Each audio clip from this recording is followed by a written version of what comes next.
And that stretch to close, the behind-the-back pass to Rui for seemingly unlimited threes from him, and then you scored 9 straight yourself.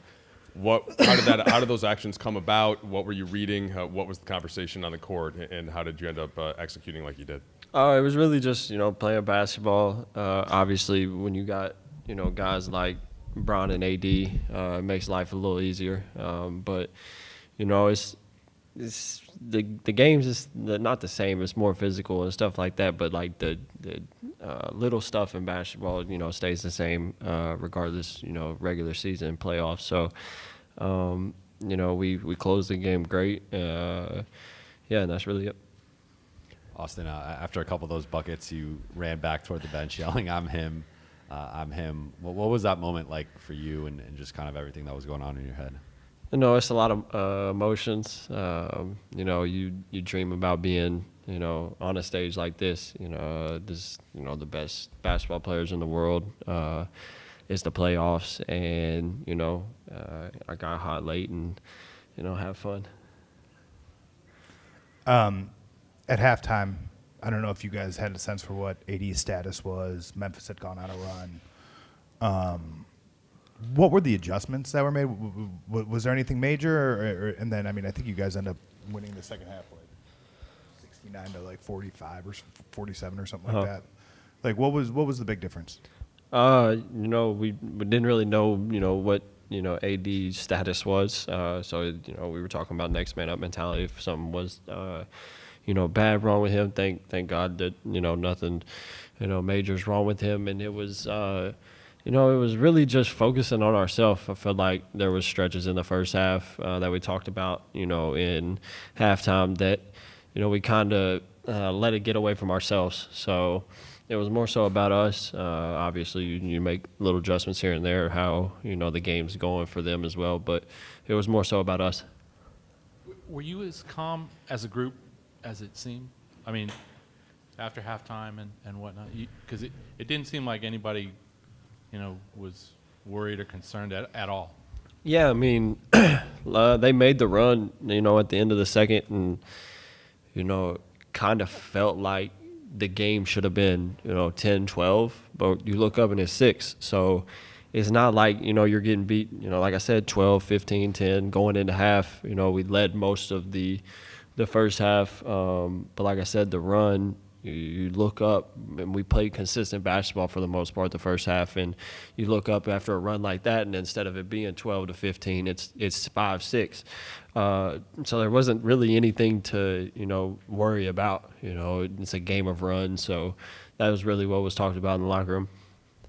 Austin, the way you guys ended the regular season and even in the playing game, it wasn't necessarily your sharpest basketball. So did you guys have any trepidation or anxiousness going into this one, wondering whether you could, turn it up to this level? Or was there any signs that maybe you thought, we will play at this level coming into today?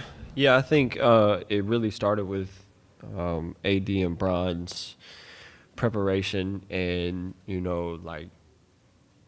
how locked in they were. Not the day after we won against Minnesota, but the next day when we met, it was no joking, no nothing. They were super locked in, communicating what we could do to be great. And when you have those two guys like that, you don't have any choice but to, follow the lead. So I feel like we have a lot of talent. So that wasn't really a worry. It's just, when we lock in, we feel like, we got a really good chance regardless. Austin, what did you see out of your backcourt mate, D'Angelo, compared to the play-in game and tonight? D'Lo is a really, really good basketball player. And I think what, people were, talking about for him during the play-in game or after the play-in game was, he didn't play well. But you go back and look, and, he had 8 assists.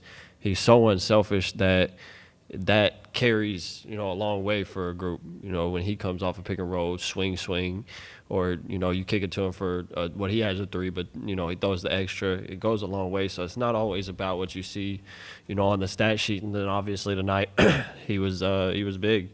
What do you have? 19 points, 7 assists.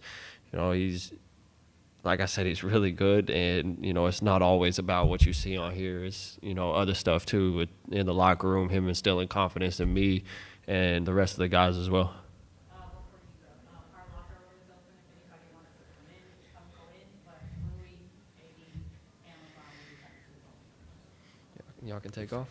Austin, Kurt Sandoval, ABC 7. Hey, when you guys are down 6 at the half and there's so much uncertainty with AD, describe what it was like to be an integral part of that third quarter where you guys put up 37. Yeah, I mean, like I said, thank God AD is okay, and he come out and played a great second half. But it was, like I said, really just about us in halftime, kind of limiting mistakes and keeping those to a low so they can't get out in transition, make them score in the half court. But yeah, it was really everybody was calm, like I said, and ready to just get back out there and hoop some more. More questions for you? It's tied. He's tied. Yeah. Obviously, Rui came here, I think kind of trying to get his career back on track and stuff. How have you kind of seen him, I guess, find his identity more as a basketball player, and just how happy were you for him to have the game that he had today? Rui was huge today, and his skill set is crazy. Like for us to get him, along with all the other talent we have, it just brings another aspect to our team. He obviously shot the ball really well tonight, but he was solid on the defensive end too, making plays there, and he never really tries to do too much. He's always under control, likes to get to his spots. Like I said, catch and shoot was really good. So, it's a big shout out to him for having a performance like that. So we're gonna need it some more.